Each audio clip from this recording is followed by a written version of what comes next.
33 of the UFA Act 2011. UFAA. Receive, safeguard, reunite. Mapato ya jasho lako, faida ya nguvu zako, na juhudi za kila siku kuboresha maisha yako. KBC ndio ngao ya jasho lako. KBC linzi wa akiba yako. Relax, akiba yako iko salama.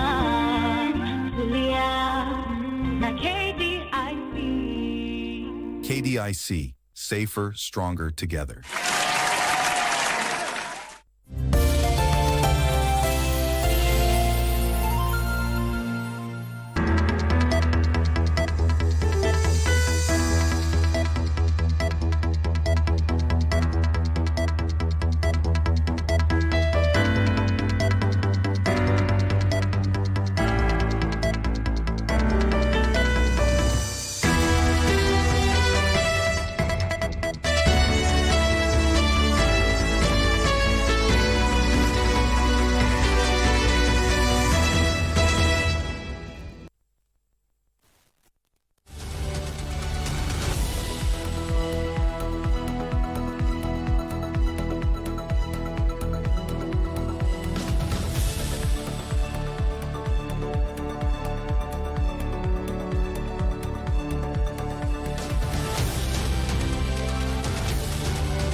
From the release of the tycoon Yagnesh Devani in the 7.6 billion case to Government of Kenya pushing for more inclusion of the youth in securing the country. Welcome to Prime Edition this Monday.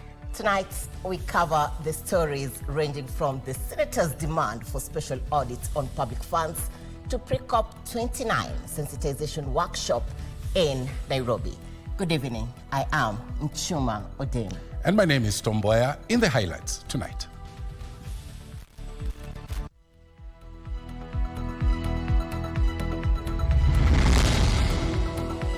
A bottom-up legal battle. Impeached DP Gachagua moves to the Court of Appeal for yet another petition. Hunting down a fugitive. Police now seek help from the public in hunting down Collins Jumaisi. It's all systems go. The 2024 KPSE assessment begins countrywide.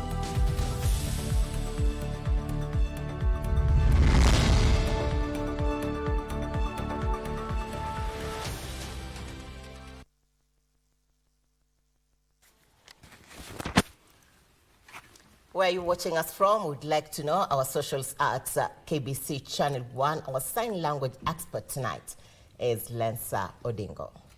Now straight to our lead story. Now, impeached Deputy President Rigathi Gachagua has moved to the Court of Appeal, seeking to bar the three-judge bench from conducting Tuesday's proceedings. Filed under the certificate of urgency, Gachagua has maintained the Constitution gives only the Chief Justice the powers to empanel a bench and that the High Court ruling was erroneous. Now, meanwhile, an Eldoret court has referred a petition seeking to reinstate Gachagua's benefits, including security detail, to Milimani Court for further orders. The case will be mentioned on 30th October.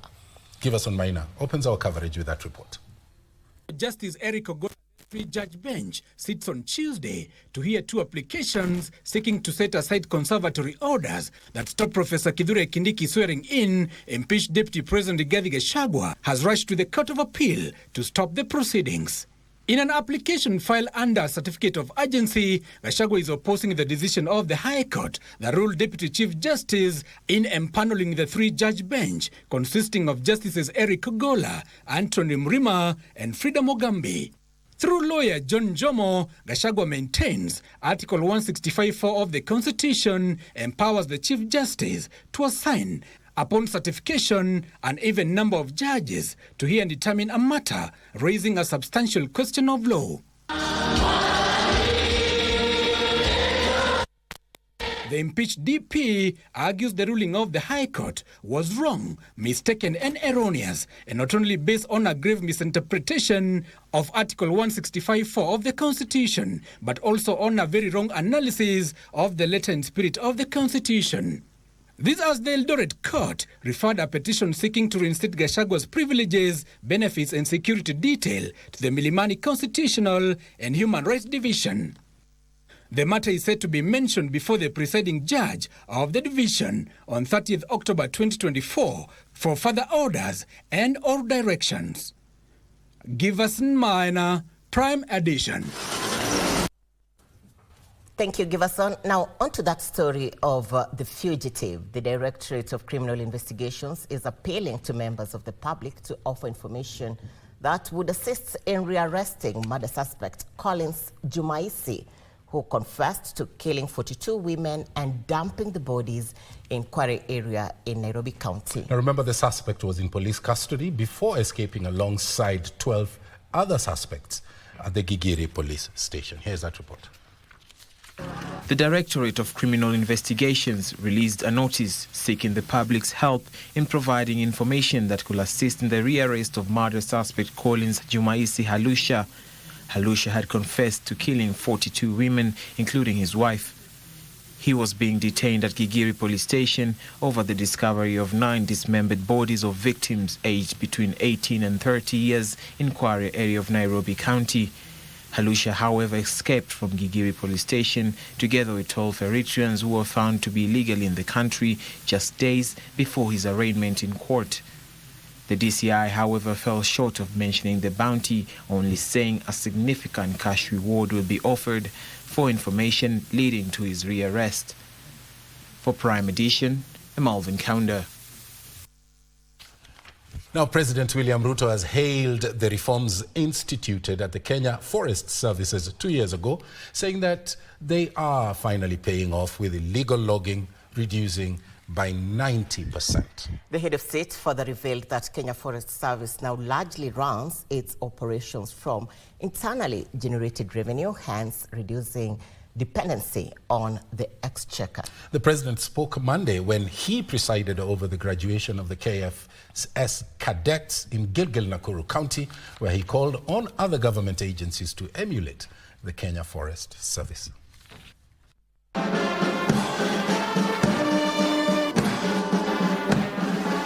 At the Forest Law Enforcement Academy in Gilgil, Nakuru County, 567 Kenya Forest Service officers, among them 102 inspectors and 465 foresters, graduate after a 6-month training.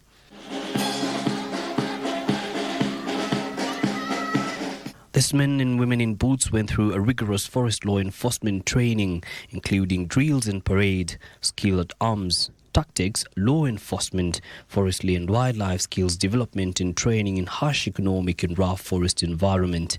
President William Ruto hailing the service for reforms which have significantly reduced illegal logging.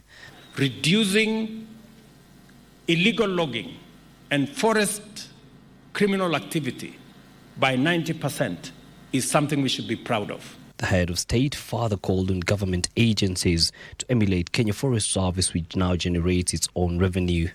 This year, we only supported Kenya Forest Service to the tune of 280 million.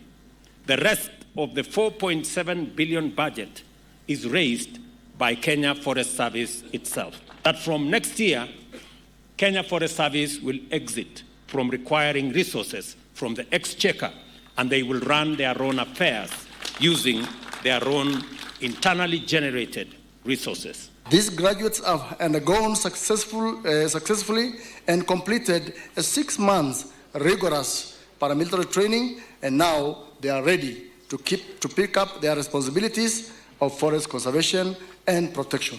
On his part, Environment, Climate Change and Forestry Cabinet Secretary Aden Duale reaffirmed the government's policy frameworks and strategic investment in renewable energy. We cannot overemphasize the relevance of the recently launched Climate Resilience Service Program, known as Climate Works Mtaani Initiative. That will also help the 15 billion tree growing campaign program with the objective of creating unemployment opportunities for over 200,000 youth. The government is further amending the Forest Conservation and Management Act 2016 to make sure all stakeholders in conservation and climate action have robust, consistent and effective support. The service is confident that the new team graduating today will go a long way in accelerating the government's ambitious 15 billion tree planting and growing agenda by 2032. Yusufa reporting for Prime Edition at NYS Gilgil, Nakuru County. From Gilgil now to education matters. The 2024 Kenya Primary School Education Assessment KBC began on Monday with over 1.2 million candidates registered for the national examination this year. Now, the government has assured the public that robust security measures are in place with multi-agency teams from the Ministries of Education and Interior established to ensure a smooth examination process. Today, candidates sat for the English and mathematics papers with the assessment set to continue until Wednesday, 30th of October. Here's that report now. Early Monday morning, this is for Sunday School, Westlands. Designated officers across the country, accompanied by local administrators, school representatives and security personnel, gathered at secure storage locations to open the containers holding the day's Kenya Primary School Education Assessment KBC papers.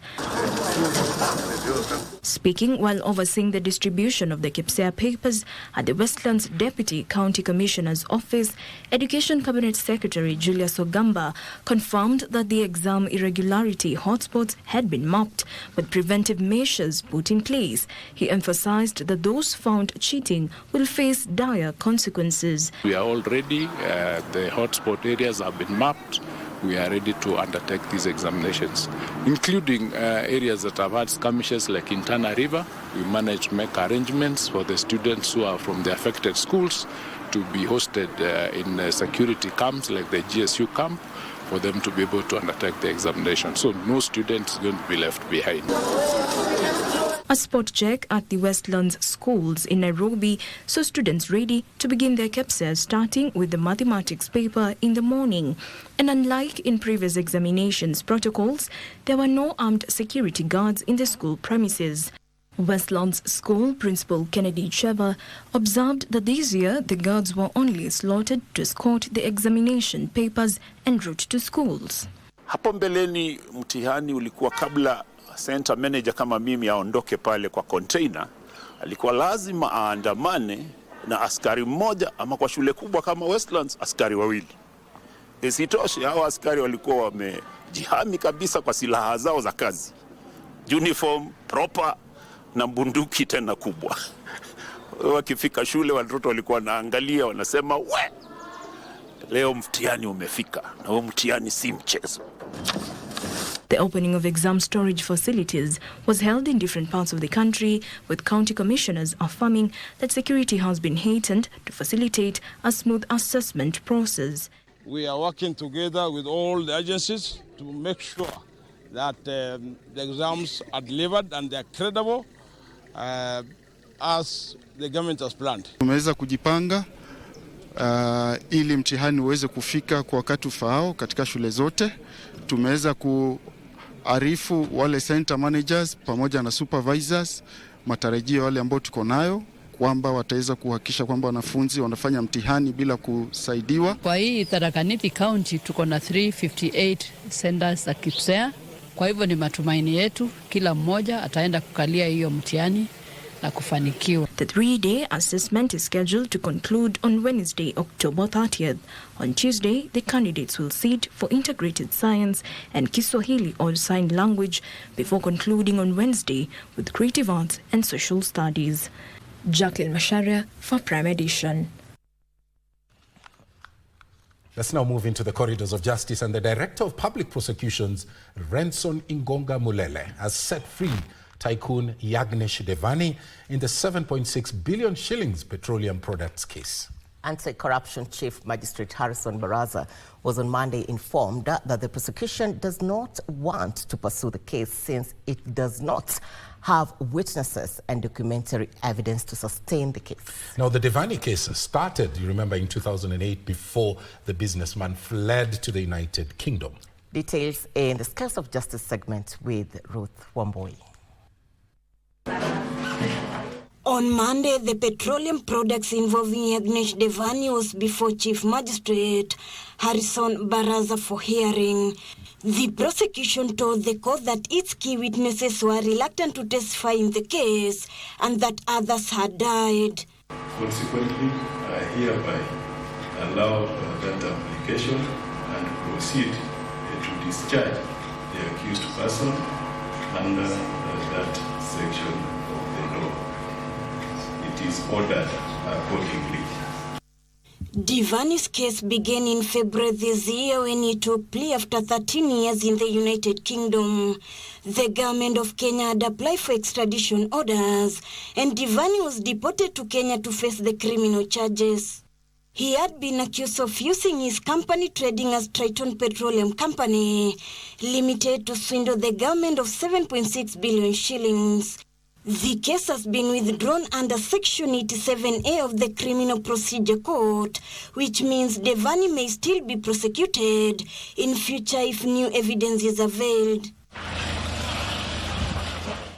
Elsewhere, advocates have been called upon to offer pro bono services to the less fortunate in the society. Ama ikiwa mtu ana kesi na ana hela, anasaidiwa mpaka hiyo kesi inaisha, anapata haki yake, inawacha kumsumbua. Speaking during the Legal Awareness Week at Milimani's Law Court, Law Society of Kenya President Faith Othiambo and High Court Judge Justice Eric Ogola say sometimes humanity should take center stage. Legal awareness is the gateway to empowerment. A well-informed citizenry is empowered to demand justice, exercise rights, and hold leaders accountable.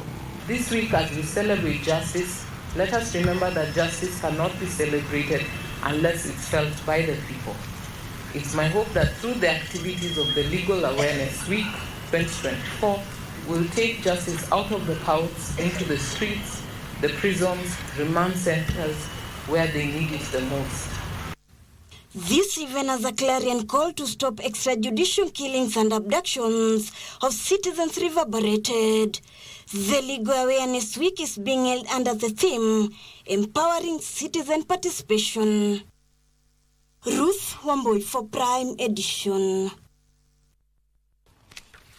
All right, let's now shift gears. Young people across East Africa are set to benefit from a summit that seeks to build good practices towards closing the skills gap and unlocking youth employment opportunities. The East African Employability Summit will be held on Tuesday at the Kenyatta International Convention Center. Secretary of Skills Development at the State Department of Labor, Dr. Waniru Kariuki, said the event will gather regional leaders and young people to collaboratively address skills gaps and improve job prospects. Key initiatives of the event include the 1 million Next Level program aimed at offering over 1 million Kenyan youth job opportunities in education, in health, alongside the Kenya Skills Hub. That's a virtual platform for career resources. This report was prepared by Kamche Menza. This is quite an ambitious journey that requires a concerted effort of the member state, development partners, the civil society, the youth groups, even media included. This is a joint vision, a joint aspiration towards which all of us, based on our relative comparative advantage, should join the government of Kenya and as a member state. The 1 million Next Level initiative. This is an initiative that was developed by the African Union, and Kenya, as a member state, adopted it, and tomorrow it will be launched. So we are very excited about this. For all stakeholders to participate, from government, academia, policy drivers, the industry, young people seeking opportunities, young people in school, particularly in TVETs and universities, and out-of-school youth initiatives, so that we may curate the environment and the space for young people to access opportunities.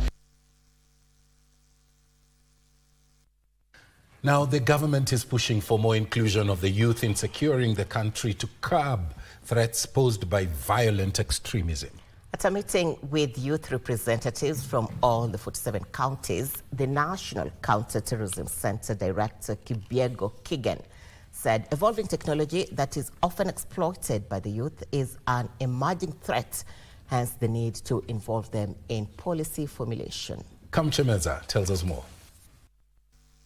As the country moves to review the national strategy to prevent and counter violent extremism for the year 2024 to 2029, the need to embed the voices of the young people in it has proved inevitable. Because we find that the youth are good foot soldiers for us to address ideology, to be the foot soldiers within the online platforms, and I think that's why we're making them play a leading role. Although the National Counter-Terrorism Center says there is no cause for alarm in handling the vice, advancements in the digital space and the state of youth unemployment could heighten violent extremism. Tunaweza tukajiambia tunajua shida za vijana sana, lakini wenyewe wakizungumza waseme changamoto wanazozipitia katika maisha na ambazo pengine huwashauri, kuwashawishi wakajiunga na makundi ya kigaidi, itakuwa ni bora kwetu tukifanya hii mikakati. So the situation is not very dire, but we must continue knowing that even those who hold those ideas or ideologies are not going to sleep. They are still also working towards it. Some of them have also commercialized those activities to an extent that they do it for economic gain. Sentiments echoed by the youth attending the validation exercise of this strategy. At the end of the day, youth, we are at risk and we make the high percentage in the population of Kenya. So if we are not involved meaningfully, at the end of the day, we are the ones who are going to disrupt peace. And we say that a nation without peace, there is no development. Because in terms of security issues, by turning on the extremism, it's youth who are involved heavily due to the idleness and the lack of job. So we are encouraging our youth to stay vigilant. But at the same time, for us, we train the people the best way to use the media so that, they have to verify the information, whether it is true or wrong. There's a misinformation, malinformation, as I said before. This strategy also rallies stakeholders to actively reject violent extremism. Makundi ya kanisa, makundi ya kidini, yote pia tumejumuisha na wameweza kuzungumzia zile counter narratives na alternative narratives. Manake dini imetumika pakubwa kupurizia vijana itikadi potovu. The draft strategic plan is a review of the 2016 document which had not factored in emerging threats. Presentation of religion, for instance. We've come out clearly to say that people are misinterpreting religion and using in a certain way. So we want to dissect and say this is the true dimension. There are no specific places you can say this is where the threat is. But the mapping out has been going on as to who is involved, where they are operating from, and the modus operandi, how they are doing it. So what we are doing is to sensitize the entire community. After the validation process, the document will be forwarded to the National Security Council before it's launched by the President. Kamchemenza for Prime Edition. Many thanks indeed, Kamje. 8:20 minutes past the top of the hour. We're taking our first break, but when we return, that story on the senators' demand for special audits on public funds. We'll be talking about that and much, much more, including looking at the day's business, and at the tail end, we'll be having a sporty update for you. Stay with us. Thank you.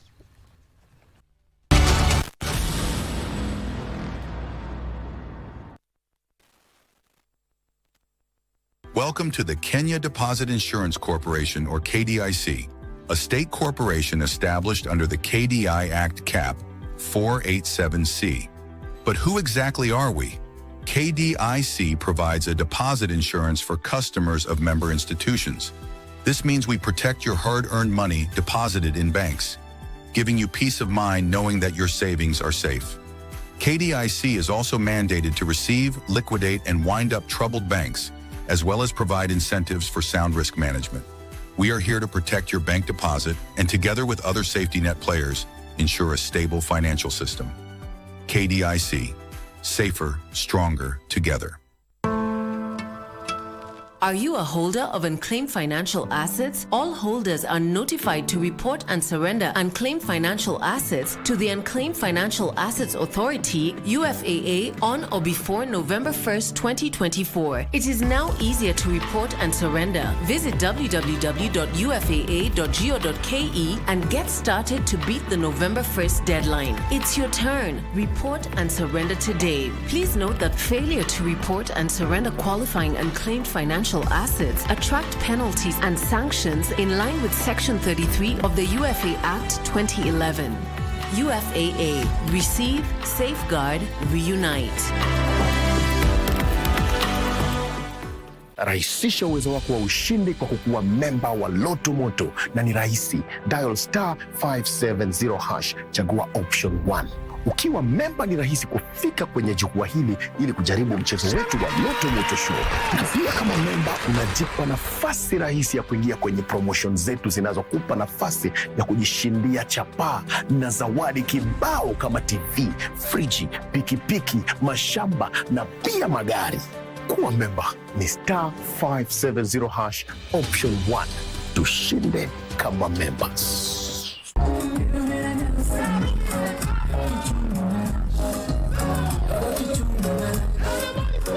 And us here today in Eldoret celebrating Oktoberfest in a different way, but the concept is the same.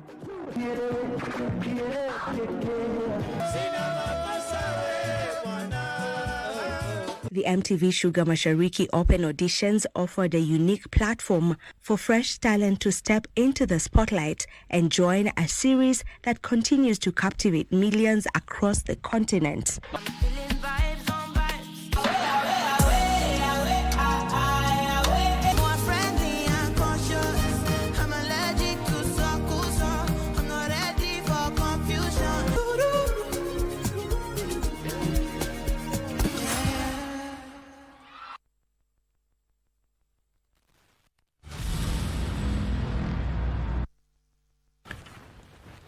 Welcome back to Prime Edition. Prime Edition.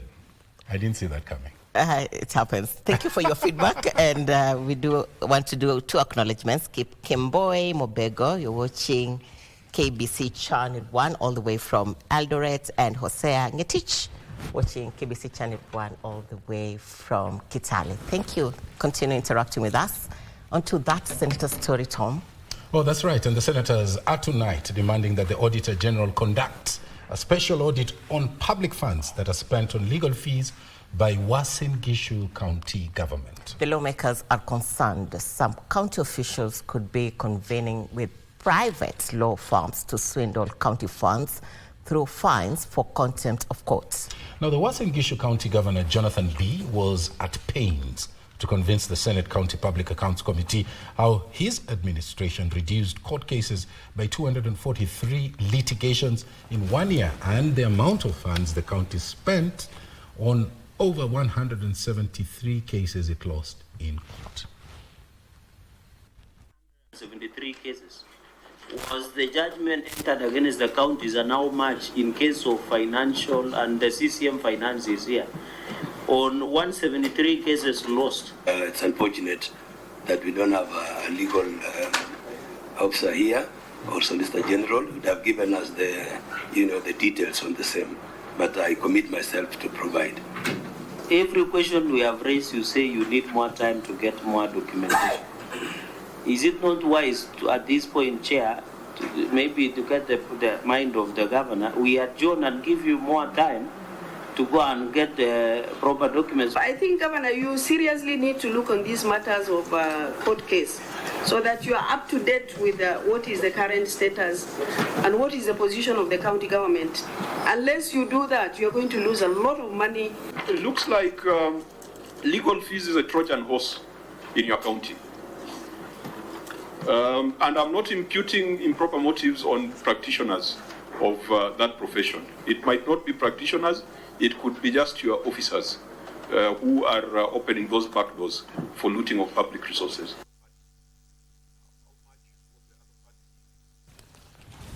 Now, before we touch on the COP29 update, let's focus on to one of our top news items tonight. The Intergovernmental Authority on Development and the African Council of Religious Leaders, Religions for Peace, have urged countries and communities in the Horn of Africa to embrace dialogue and foster peace in the region. Speaking in Nairobi during a media engagement, the leaders noted that the ongoing war in Sudan has led to an unnecessary humanitarian crisis with over 12 million people displaced so far. IGAD Executive Director Wakne Gebeyehu disclosed that the trade bloc aims to integrate religious networks into the conflict early warning and response mechanism to strengthen conflict prevention efforts in the region. Now, peace stakeholders were, however, urged to collaborate and tackle the root causes of conflicts by focusing more on reconciliation as well as compassion to break cycles of violence. The leadership of SRL and IGAD mutually commit to the establishment of identified areas of collaboration and strategic cooperation to deliberately promote peace and development in the region. Both parties recognize the importance of having regular dialogues, joint capacity building programs, and advocate initiatives. These efforts will enhance the role of religious leaders in shaping the inclusive, people-centered policies that support sustainable development.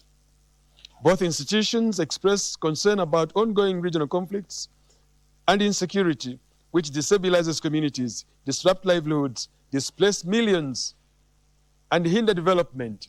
We call for a coordinated approach that tackles the root causes of these conflicts, involving religious leaders as mediators and peace builders at both regional and local levels. Tonight, on the cabinet, our focus is on Dr. Paul Otoma, who abandoned his career as a veterinary sales representative, becoming a seasoned politician and eventually serving as a cabinet minister. Now, having served as a cabinet minister under President Mwai Emilio Kibaki, Otoma was instrumental in shaping the fisheries and sports sectors, leaving a lasting impact through key legislative frameworks like the Sports Act and also championing youth empowerment initiatives. Here is that story.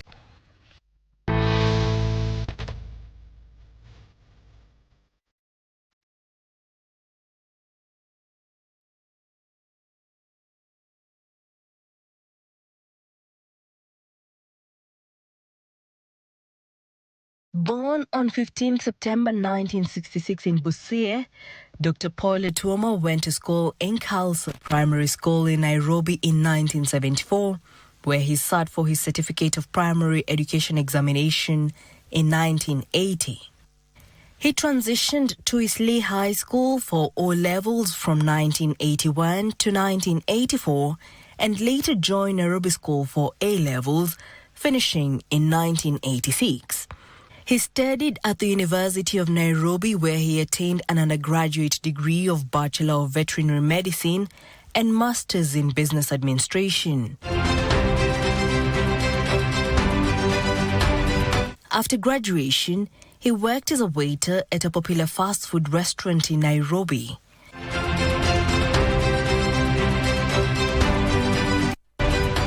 In 1992, he took a second job at Agromed Limited, who were then agents for Bayer, a multinational pharmaceutical company. His 2-year stint would later pave way for him in 1994 to join the veterinary pharmaceutical department of Bayer AG as a sales representative. He gradually rose through the ranks and relocated to South Africa in 2000, where he was in charge of business development for East and Central Africa for Bayer.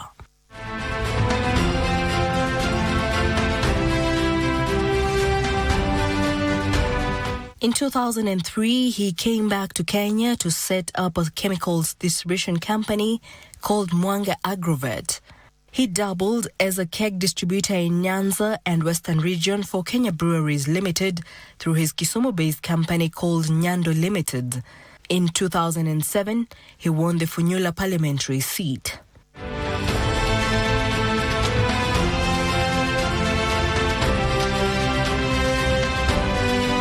The ensuing civil strife would lead to post-election violence that necessitated the formation of a coalition government between the warring political forces.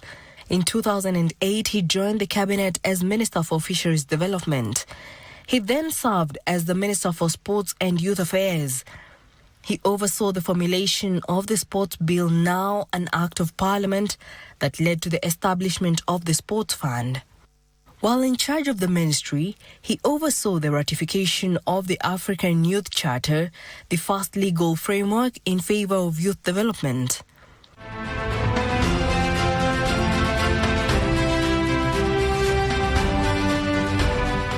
He then served as the chairman of the Privatization Commission.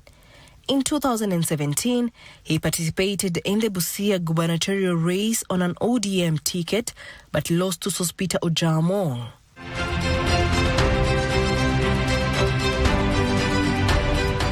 In 2022, he won the Busia gubernatorial race.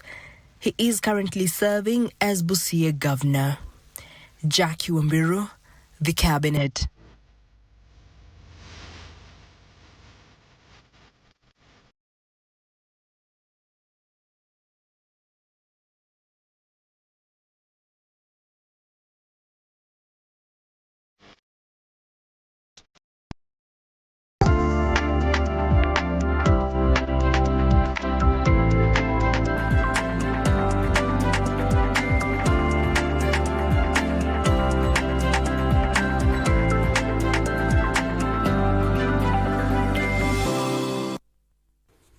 We change gears for the next 7 or more minutes as we look at the day's business news.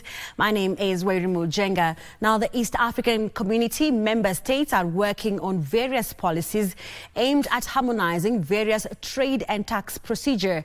The community, which has a population of more than 300 million people, is working to abolish work permits requirements, mutual recognition of professionals, harmonization of domestic taxes, and the elimination of long-standing non-tariff barriers.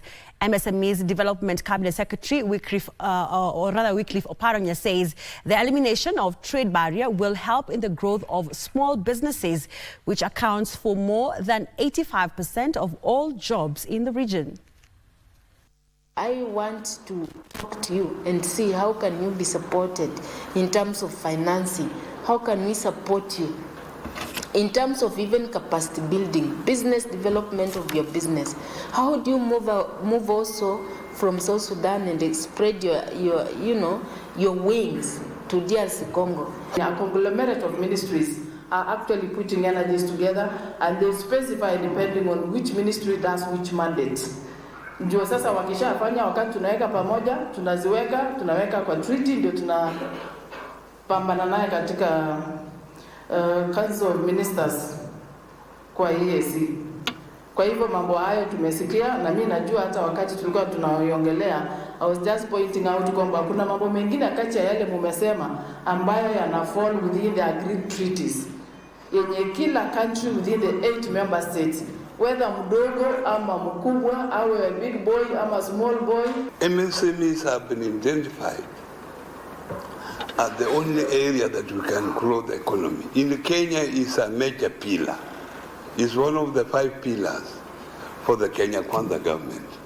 That if we want to create wealth, if we want to create employment for our people, we must focus on MSMEs.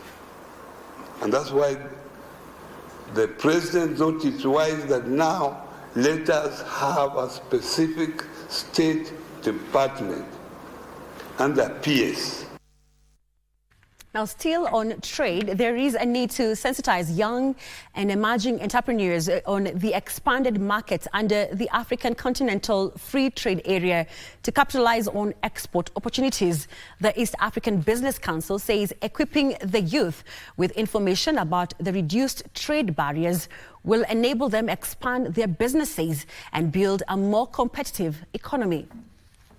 Exports to Africa have been on an upward trajectory, with Uganda accounting for the highest market share at 33.86%, with top export products including coffee, tea, animal fats and cement. Even though the African Continental Free Trade Area is expected to expand the market for Kenyan products, most entrepreneurs are unaware of the business opportunities. I don't think most of us are aware about it, and I don't think enough has been done from the part of the government.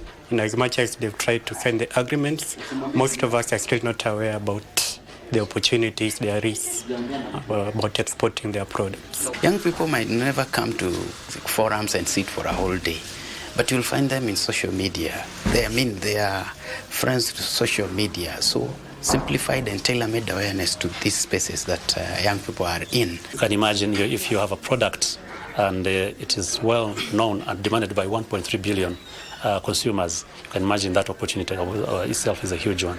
Then it's a 3.4 trillion US dollar GDP covered market.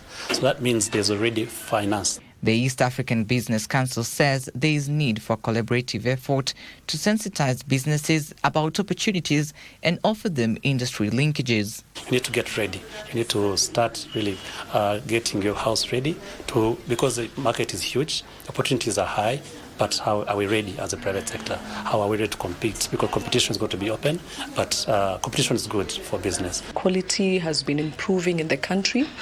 We have a lot of support from government. We are supporting a lot of capacity support on product development for different businesses, especially the small businesses in Kenya who really need that support. Trevor Ngendo for Prime Edition. Now, savings and credit cooperatives are set for enhanced regulations as the government seeks to safeguard SACCO's members' savings. Cooperatives Cabinet Secretary Wycliffe Oparanya says the government is in talks with the cooperative movement as it seeks to review policies to ensure SACCO officials conform to professional standards and reduce incidences of malpractices. As we sit here, one of the things that we drive as a SACCO is our global mantra of people helping people. When you go to the credit unions at global level, if you are in a SACCO, the bottom line is that our members' actually needs must be served. A shilling in the cooperative movement is safe as a shilling in the bank. So we are emphasizing that I think we need to make sure that as SASRA, as the ministry, we oversight over all the SACCOs so that it is a quasi-government, because the time you start collecting money from people, from individuals, then the government has to have an eye to make sure that that money is not misused. That story takes us to a second commercial break. We'll be back with more business news.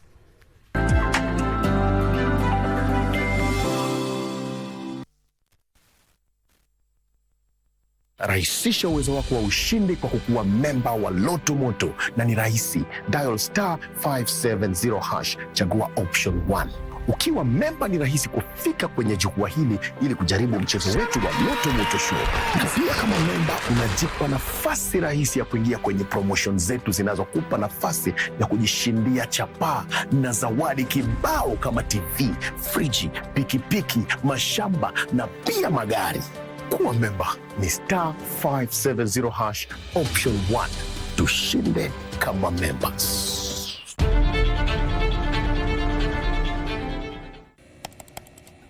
Technology has become a crucial part of our society. Without technological advancements, so much of our everyday lives would be drastically different. As technology develops, it strives to fulfill the changing needs of society. This means that technology exists to help us achieve the things that we wouldn't be able to achieve without it. Take on Tech looks at the advantages and downside of technological innovation in a world that is becoming increasingly dependent on new digital technologies. Every Monday at 10:30 p.m.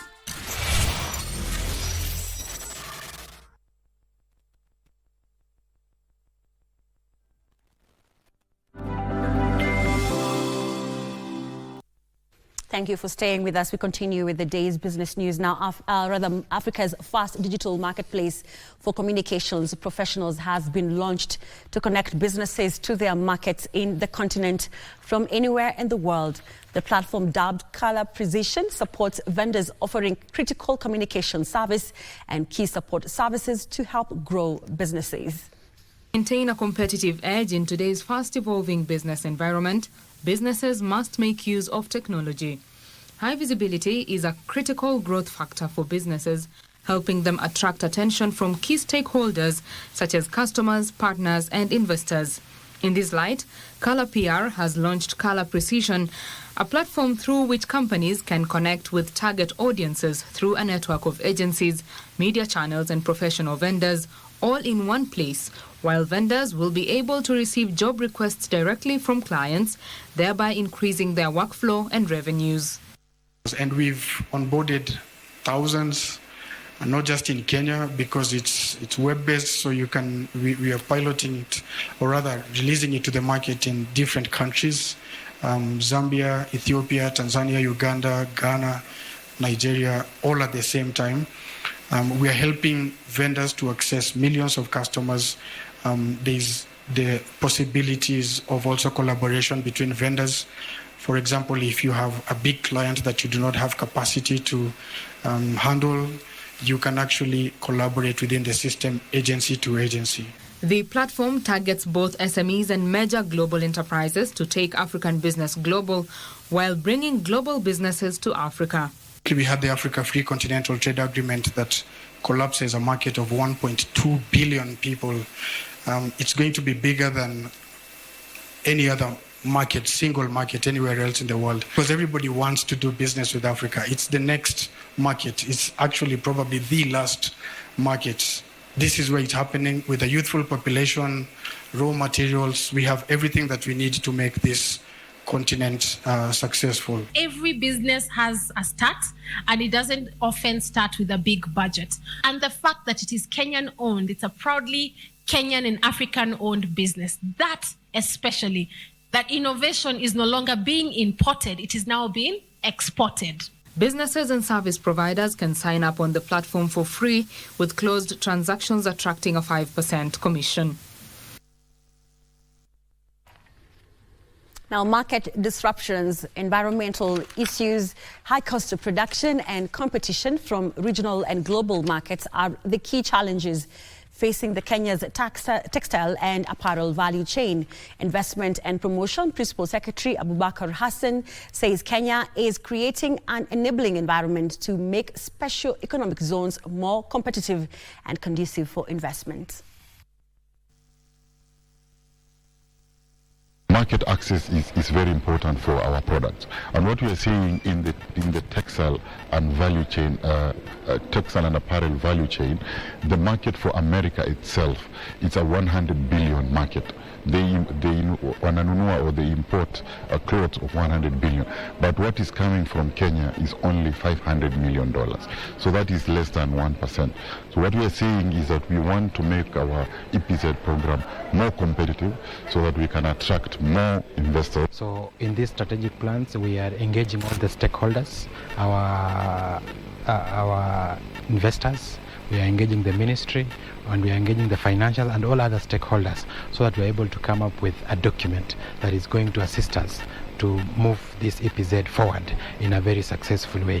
We know that now globally we have a number of EPZs in our neighboring countries and internationally, but we want to render our export processing zones to stand out, not only in Africa, but globally. Well, that marks the end of business news tonight. Tomboya will be handling the sports update. He'll be up next. My name is Wadi Mujenga. Have a good night.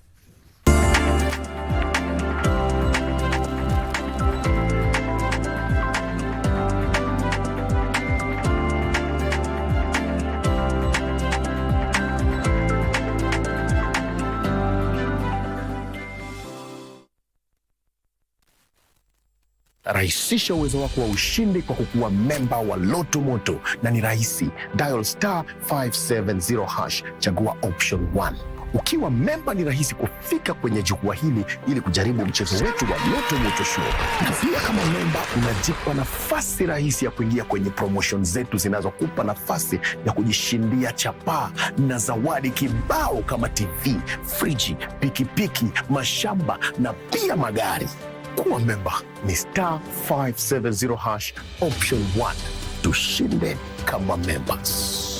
Say bye-bye to FOMO, the fear of missing out, by downloading the KBC Online app that gives you access to everything you love. Get the latest news, sports, music, entertainment news, live TV, live radio, and so much more at the palm of your hands. To get the app, simply search KBC Mobile Digital App in your Google Play or App Store and download the app. Catch what you want, anytime, anywhere. Stay connected. Stay ahead with KBC Mobile Digital App.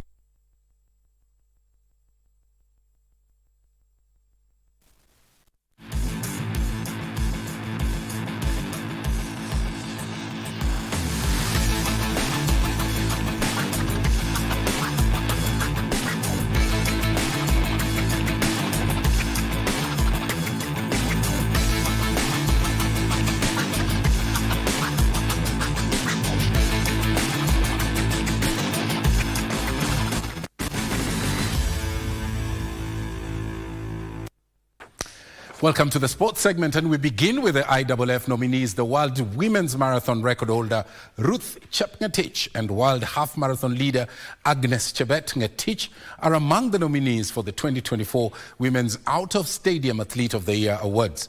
The 2024 Olympic bronze medalist Benson Kipruto is the only Kenyan who has been nominated in the male category of the World Athletics Awards. Ruth Chepngetich is the current women's world record holder with an unofficial time of 2 hours, 9 minutes and 56 seconds, which she set in the October 2024 Chicago Marathon, where she also made history when she became the first woman to run under 2 hours and 10 minutes. She erased the old mark set by Tigist Assefa by almost 2 minutes. Agnes Chebet-Ngetich was outstanding this year, where she broke the 10-kilometer women's world record with a time of 28 minutes 46 seconds, as well as the 5-kilometer record where she timed 14 minutes 13 seconds in Valencia. The two Kenyans will face stiff competition from other nominees for the Women Out of Stadia IAAF Awards, who include Olympic marathon champion Sifan Hassan of the Netherlands, who was also on a roll this year in Paris with an Olympic record as well. Berlin and Dubai marathon champion Tigist Ketema and Tokyo marathon winner Sutume Asefa Kebede, both from Ethiopia. In the men's category, Kenya lone nominee for Out of Stadia award Benson Kipruto won his first Olympic medal when he finished third in the marathon before he won the Tokyo marathon. He will be up against the Olympic champion and record holder Tamirat Tolo of Ethiopia and his compatriot Yomil Kejelcha, who holds the record for the World Half Marathon, while cross-country championship winner Jacob Kiplimo of Uganda, who also won the Valencia 10-kilometer race, and Brian Daniel Pintado of Ecuador, who is the Olympic 20-kilometer race walking championship. The 1,500-meter world record holder and 3 times Olympic champion Faith Kipyegon has already been nominated in the track awards, together with 10,000-meter record holder and Olympic champion Beatrice Jabet and 800-meter Olympic champion Emmanuel Wanyonyi. The Kenya motocross team to the FIM Africa Motocross of African Nations finished 4th overall in Marrakech, Morocco, as Equity Hawks lost their match against REG of Rwanda in the FIBA Women's Basketball League Africa qualifiers at the Aman Indoor Stadium in Zanzibar. So did KPA, who were beaten 96-74 by APR of Rwanda in their opening match. In motocross, Kenya finished 4th overall at FIM Africa Motocross of African Nations in Marrakech, Morocco, with South Africa taking the overall title, followed by Uganda. There were notable performances from, among others, Shiara Hatanga of Kenya, who came second in the MX50 female class behind Helen Aino Mugeshe of Uganda. Atete Benzige, who was the best-placed lady rider from Kenya after returning third in WMX class behind Kaya Haygate of Zambia and Mienke Kawud of South Africa and skipper Apollo Mboki. who was 9th in the MX1 won by Morocco's Saad Suleiman. The Kenya Football Kenya Federation, in partnership with the world governing body FIFA, has begun a 2-day FIFA club professionalization and management workshop for all the FKF Premier League clubs in Nairobi, Kenya.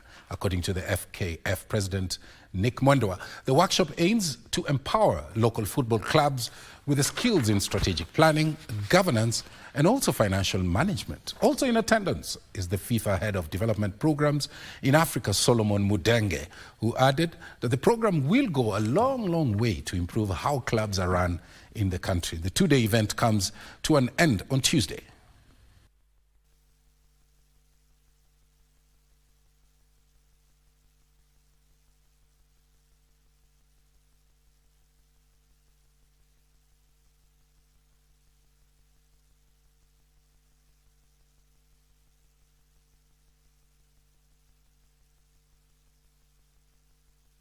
To commercialize, to professionalize, to become bigger, to become better, our club needs training and understand how clubs are run.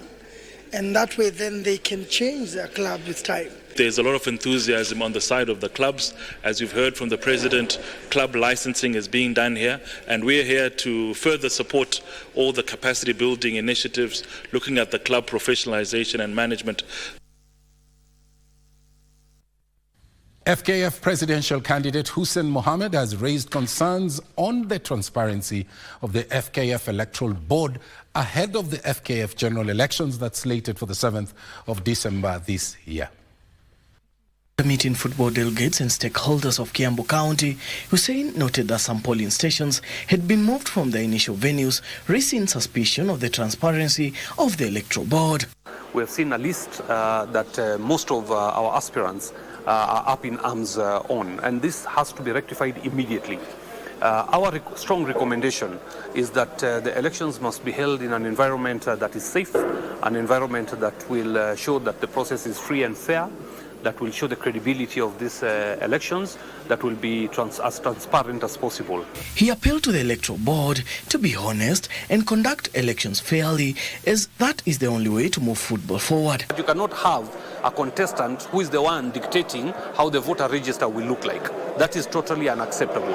And that is why you are seeing so many counties have already petitioned the board in terms of the list of delegates and the clubs. With 40 days to the most awaited FKF general elections, all the 9 presidential aspirants have been confirmed. The selected leaders will assume office for a 4-year term.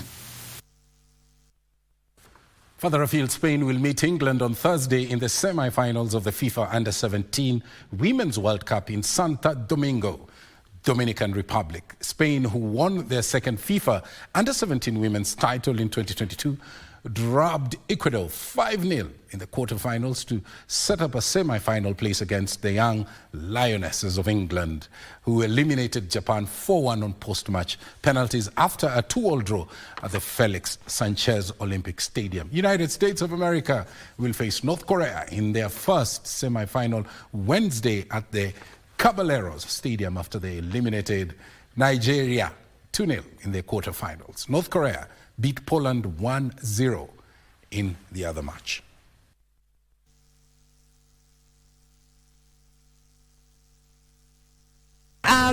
We talk about everybody playing a part in this squad, and our goalkeeper plays a huge part in this squad. We know she's good at penalties. We put her on the pitch for the penalty shootout, and she showed that it is a strength of hers. And where we fell short sometimes, conceding goals down to start with, and what we can improve on to beat Spain. But as I said, we're a different team from the Euro finals now. We've improved, and I think Spain have too, so we'll reflect on their performances. But for tonight, we'll just enjoy the moment.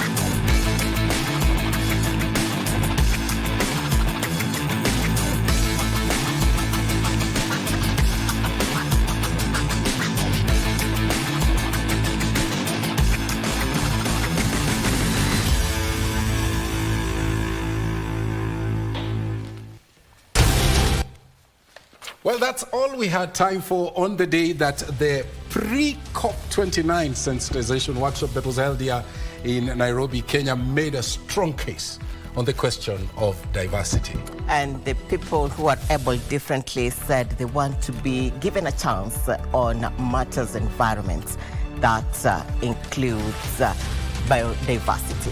That's right. I like your choice of words. People who are able differently as opposed to people living with disability. Well, that's all we had time for on Prime Edition. I want to thank you so much for making time to be with us, particularly the people in the back end, that team that makes this program possible. You don't see them, you get to see me and Muchuma only, but we want to thank them on your behalf. Who else? The viewer, thank you for playing a key role to this bulletin. We're here for you to bring you the news that matter to you with the detail and clarity that you deserve. That's right. Our sign language interpreter this evening was none other than Lensa Odingo, doing a good job as well. Remember, tomorrow, Tuesday, we will be back. My name is Tom Boya, bidding you farewell from Nairobi, Kenya. I am Muchumodim. Good night. God bless you. See you tomorrow.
Technology has become a crucial part of our society. Without technological advancements, so much of our everyday lives would be drastically different.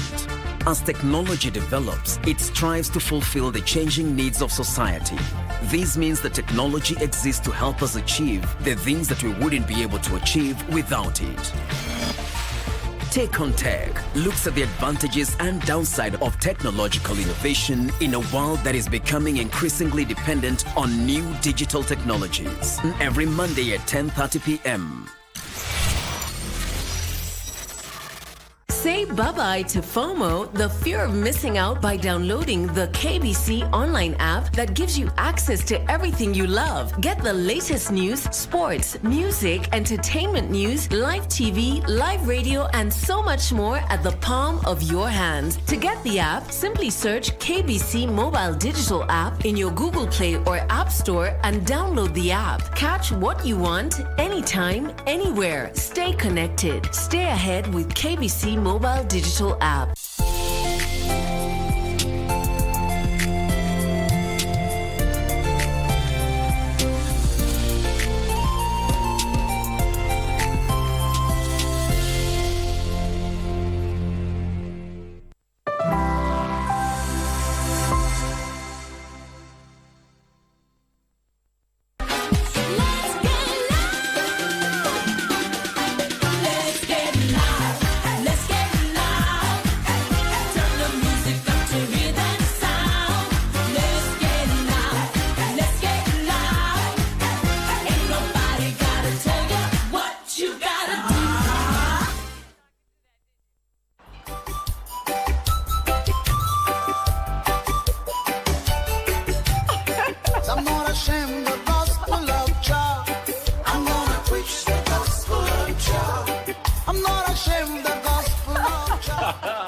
Well, go on. Welcome to the biggest, the baddest entertainment show right here in the 254. Yes, you know what, this is great. And let me tell you, some of these dance styles, I'm doing them, but kwa nini tunafanya ni kama why? Tunaanguka nayo.